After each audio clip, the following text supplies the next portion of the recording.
Հեռուստաշոուի ժամանակ հոլիվուդյան աստղ Սքարլեթ Յոհանսոնը մրցած էր եւ պարզապես իր քիթը սրբել էր անձեռոցիկով, այնուհետև այն կատակով դրել ստորագրված տոպրակի մեջ։ eBay-ում այդ անձեռոցիկը վաճառվել է $5,300, այնուհետև այդ գումարը փոխանցել են բարեգործական հիմնադրամին։ Beatles-ի լեգենդ Ջոն Լենոնը հանել է իր փտած ատամը եւ նվիրել իր տնտեսուհուն, որպես հուշանվեր նրա դստեր համար։ 2011 թվականին այդ ատամը աճուրդում վաճառվել է ավելի քան $31,000։ Գնորդը կանադացի ատամնաբույժ էր, որը հույս ուներ կլոնավորել Լենոնին։ Մեծ Բրիտանիայի վարչապետ Ուինստոն Չերչիլի ատամնապրոթեզի մի մասը, որը ստեղծվել էր իր յուրահատուկ խոսելաձևը պահպանելու համար, 2010 թվականին վաճառվել է ավելի քան $23,000։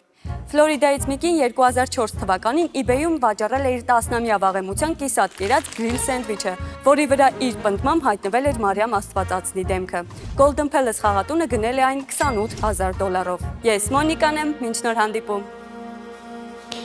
Ծափարություններ։